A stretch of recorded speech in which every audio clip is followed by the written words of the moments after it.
ਆਦਿ ਸ਼੍ਰੀ ਗੁਰੂ ਗ੍ਰੰਥ ਸਾਹਿਬ ਜੀ ਦੀ ਰਚਨਾ ਪੰਜਵੇਂ ਪਾਤਸ਼ਾਹ ਸ਼੍ਰੀ ਗੁਰੂ ਅਰਜਨ ਦੇਵ ਜੀ ਨੇ 29 ਅਗਸਤ 1604 ਵਿੱਚ ਕੀਤੀ ਅਤੇ ਪਹਿਲੀ ਵਾਰ 1 ਸਤੰਬਰ 1604 ਈਸਵੀ ਵਿੱਚ ਸ਼੍ਰੀ ਹਰਿਮੰਦਰ ਸਾਹਿਬ ਅੰਮ੍ਰਿਤਸਰ ਵਿਖੇ ਸਿੱਖ ਸੰਗਤਾਂ ਨੂੰ ਦਰਸ਼ਨ ਕਰਵਾਏ।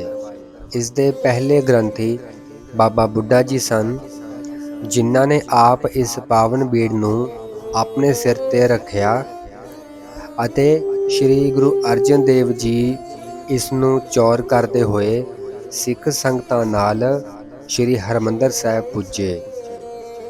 ਬਾਬਾ ਬੁੱਢਾ ਜੀ ਨੇ ਇਸ ਪਾਵਨ ਬੀੜ ਵਿੱਚੋਂ ਪਹਿਲਾ ਹੁਕਮਨਾਮਾ ਇਹ ਲਿਆ, ਜੋ ਕਿ ਤੁਸੀਂ ਆਪਣੀ ਸਕਰੀਨ ਤੇ ਵੇਖ ਰਹੇ ਹੋ।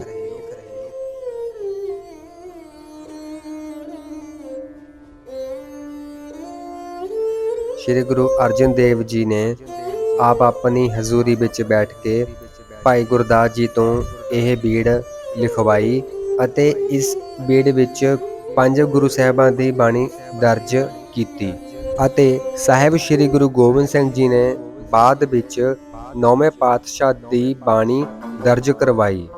ਇਸ ਤੋਂ ਇਲਾਵਾ ਹੋਰ ਭਗਤਾਂ ਭੱਟਾਂ ਅਤੇ ਗੁਰਸਿੱਖਾਂ ਦੀ ਬਾਣੀ ਵੀ ਦਰਜ ਕੀਤੀ ਗਈ।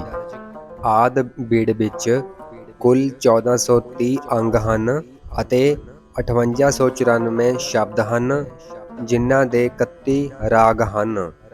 ਇਹਨਾਂ ਵਿੱਚੋਂ 22 ਰਾਗਾਂ ਵਿੱਚ ਭਗਤਾਂ ਦੀ ਬਾਣੀ ਹੈ।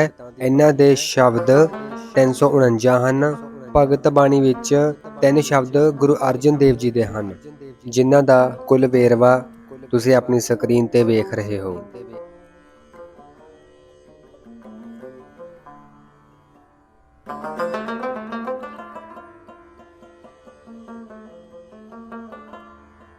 ਹਰੇਕ ਰਾਗ ਵਿੱਚ ਬਾਣੀ ਦੀ ਤਰਤੀਬ ਦਾ ਵੇਰਵਾ ਆਮ ਤੌਰ ਤੇ ਇਉਂ ਹੈ: ਸ਼ਬਦ, ਅਸ਼ਟਪਦੀਆਂ, ਛੰਦ, ਵਾਰ, ਭਗਤਾਂ ਦੀ ਬਾਣੀ ਵਰਗੇ ਸ਼ਬਦ, ਅਸ਼ਟਪਦੀਆਂ, ਛੰਦ ਆਦਿ ਵੀ ਖਾਸ ਕਰਮ ਅਨੁਸਾਰ ਦਰਜ ਹਨ।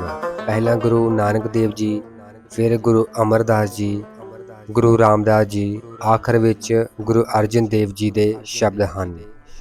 ਗੁਰੂ ਗ੍ਰੰਥ ਸਾਹਿਬ ਵਿੱਚ ਕੁੱਲ 22 ਵਾਰਾਂ ਹਨ।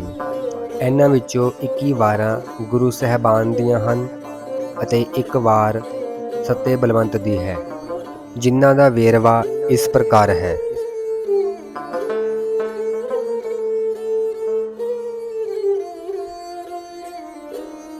ਇਹ ਮਿੱਥ ਲੈਣਾ ਕਿ ਜਿੱਥੇ ਜਿੱਥੇ ਸਤਿਗੁਰੂ ਨਾਨਕ ਦੇਵ ਜੀ ਗਏ, ਉੱਥੇ ਉੱਥੇ ਕਿਸੇ ਨਾ ਕਿਸੇ ਸ਼ਰਧਾਲੂ ਨੇ ਗੁਰੂ ਸਾਹਿਬਾਂ ਦਾ ਉਚਾਰਿਆ ਹੋਇਆ ਸ਼ਬਦ ਲਿਖ ਕੇ ਇਉਂ ਸਾਂਭਿਆ ਕਿ 2-4 ਪੀੜ੍ਹੀਆਂ ਤੱਕ ਉਹਨਾਂ ਦੇ ਘਰ ਵਿੱਚ ਆਦਰ ਸਤਿਕਾਰ ਨਾਲ ਟਿਕਿਆ ਰਿਹਾ। ਇਹ ਇੱਕ ਹਾਸੋਹੀਣੀ ਮਿੱਥ ਹੈ। ਪੋਥੀ ਦੇ ਆਕਾਰ ਜਿਤਨੀ ਕਿਸੇ ਲਿਖਤ ਦੇ ਸਾਂਭ ਕੇ ਰੱਖੇ ਜਾਣ ਦੀ ਸੰਭਾਵਨਾ ਤਾਂ ਹੋ ਸਕਦੀ ਹੈ, ਪਰ ਕਿਸੇ ਇੱਕੋ ਵਰਕੇ ਉੱਤੇ 5-10 ਤੁਕਾਂ ਦਾ ਇੱਕੋ ਸ਼ਬਦ ਬੜੇ ਗਹੁ ਨਾਲ ਪੋਤਰਿਆਂ ਪੜਪੋਤਰਿਆਂ ਤੱਕ ਸਾਂਭਿਆ ਰਹਿਣਾ ਇੱਕ ਅਲੋਕਾਰੀ ਗੱਲ ਹੈ। ਆਪਣੇ ਤੇ ਆਪਣੇ ਆਂਢ ਗੁਆਂਢ ਘਰਾਂ ਵਿੱਚ ਭਲਾ ਝਾਤੀ ਮਾਰ ਕੇ ਵੇਖੋ, ਕਿਤੇ ਵੀ ਇੱਕ ਵਰਕਾ ਸਾਂਭ ਕੇ ਰੱਖਣ ਦੀ ਅਨੋਖੀ ਲਗਨ ਨਹੀਂ ਦਿਸੇਗੀ।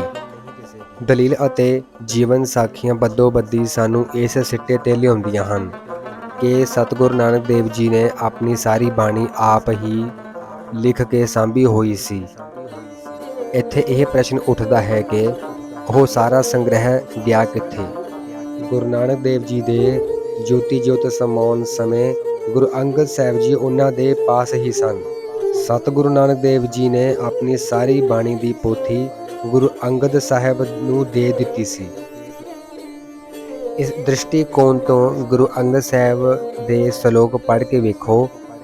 ਇਤਨੇ ਨਾਲ ਹੀ ਇਹ ਸੱਚਾਈ ਦਿਸ ਪਵੇਗੀ ਕਿ ਗੁਰੂ ਨਾਨਕ ਦੇਵ ਜੀ ਦੀ ਬਾਣੀ ਗੁਰੂ ਅੰਗਦ ਸਾਹਿਬ ਪਾਸ ਮੌਜੂਦ ਸੀ, ਜਿਸ ਦੇ ਕੁਝ ਪ੍ਰਮਾਣ ਤੁਸੀਂ ਆਪਣੀ ਸਕਰੀਨ ਤੇ ਵੇਖ ਰਹੇ ਹੋ।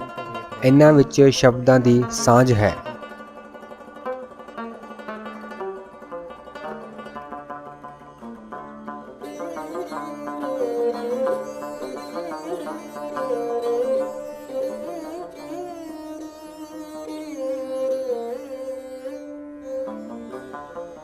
ਸ਼੍ਰੀ ਗੁਰੂ ਗ੍ਰੰਥ ਸਾਹਿਬ ਵਿੱਚ ਕੁੱਲ 31 ਰਾਗਾਂ ਵਿੱਚ ਬਾਣੀ ਲਿਖੀ ਹੋਈ ਹੈ।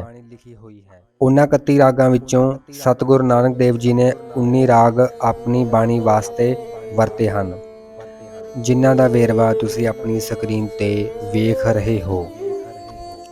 ਇਹਨਾਂ 19 ਰਾਗਾਂ ਵਿੱਚੋਂ ਤਿਲੰਗ ਤੇ ਤੁਖਾਰੀ ਰਾਗ ਛੱਡ ਕੇ ਬਾਕੀ ਦੇ 17 ਰਾਗਾਂ ਵਿੱਚ ਗੁਰੂ ਅਮਰਦਾਸ ਜੀ ਦੀ ਬਾਣੀ ਲਿਖੀ ਹੈ।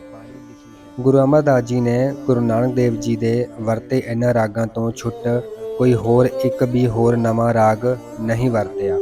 ਇਹ ਅਨੋਖੀ ਸਾਂਝ ਤਦੋਂ ਹੀ ਸੰਭਵ ਹੋ ਸਕਦੀ ਸੀ ਜੇ ਗੁਰੂ ਅਮਰਦਾਸ ਜੀ ਪਾਸ ਗੁਰੂ ਨਾਨਕ ਦੇਵ ਜੀ ਦੀ ਇਹਨਾਂ 17 ਰਾਗਾਂ ਵਿੱਚ ਲਿਖੀ ਬਾਣੀ ਮੌਜੂਦ ਸੀ। ਬਾਬਾ ਫਰੀਦ ਜੀ ਦੇ ਆਪਣੀ ਉਮਰ ਦਾ ਬਹੁਤਾ ਹਿੱਸਾ ਪੰਜਾਬ ਦੇ ਨਗਰ ਪਾਕਪਟਨ ਵਿੱਚ ਰਹੇ। ਦੇਹਾਂਤ ਵੀ ਇੱਥੇ ਹੀ ਸਨ 1266 ਵਿੱਚ ਹੋਇਆ। ਜਦੋਂ ਗੁਰੂ ਨਾਨਕ ਦੇਵ ਜੀ ਪਾਕਪਟਨ ਗਏ ਤਾਂ ਉਸ ਸਮੇਂ ਬਾਬਾ ਫਰੀਦ ਜੀ ਦੀ ਗੱਦੀ ਉੱਤੇ 11ਵੀਂ ਥਾਂ ਬੈਠੇ ਸ਼ੇਖ ਇਬਰਾਹਿਮ ਨੂੰ ਮਿਲੇ। ਉਸ ਪਾਸ ਬਾਬਾ ਫਰੀਦ ਜੀ ਦੀ ਬਾਣੀ ਸੁਣੀ।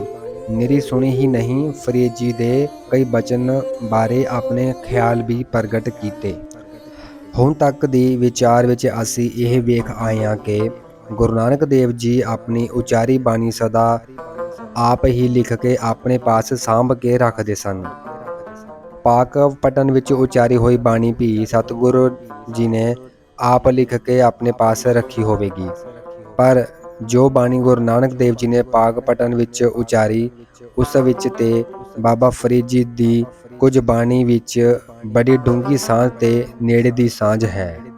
ਜਿਵੇਂ ਕਿ ਗੁਰੂ ਨਾਨਕ ਦੇਵ ਜੀ ਅਤੇ ਬਾਬਾ ਫਰੀਦ ਜੀ ਦੇ ਸ਼ਬਦਾਂ ਦੀ ਸਾਂਝ ਤੁਸੀਂ ਆਪਣੀ ਸਕਰੀਨ ਤੇ ਵੇਖ ਸਕਦੇ ਹੋ।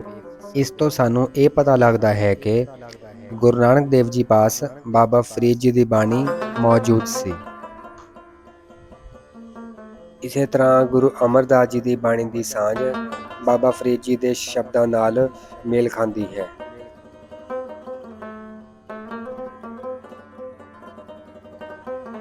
ਸ਼੍ਰੀ ਗੁਰੂ ਗ੍ਰੰਥ ਸਾਹਿਬ ਜੀ ਦੇ ਸ਼ੁਰੂ ਵਿੱਚ ਸਭ ਤੋਂ ਪਹਿਲਾਂ ਮੂਲ ਮੰਤਰ ਹੈ, ਜੋ ਕਿ ਇੱਕੋ ਓੰਕਾਰ ਤੋਂ ਸ਼ੁਰੂ ਹੋ ਕੇ ਗੁਰਪ੍ਰਸਾਦ ਤੱਕ ਹੈ।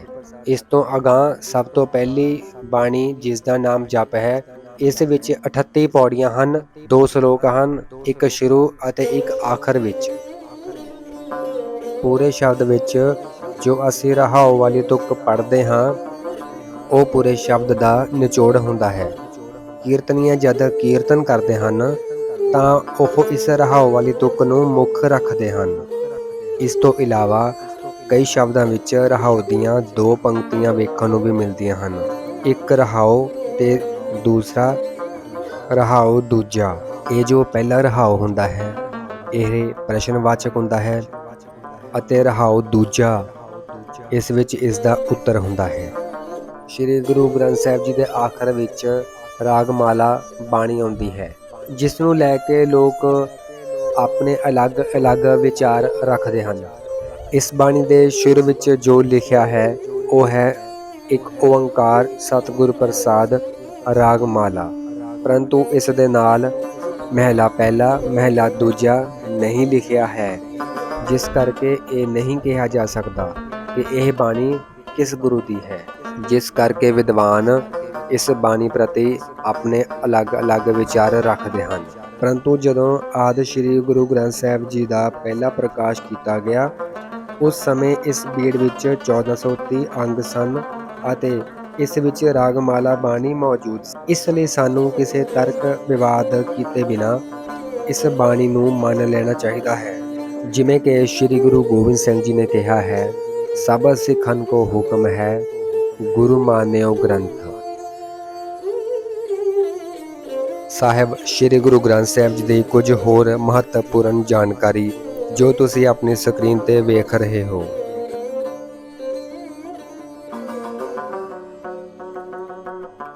ਜੇਕਰ ਤੁਸੀਂ ਇਸ ਵੀਡੀਓ ਦਾ ਦੂਸਰਾ ਭਾਗ ਵੇਖਣਾ ਚਾਹੁੰਦੇ ਹੋ ਤਾਂ ਕਮੈਂਟ ਬਾਕਸ ਵਿੱਚ ਭਾਗ ਦੂਸਰਾ ਜ਼ਰੂਰ ਲਿਖਣਾ।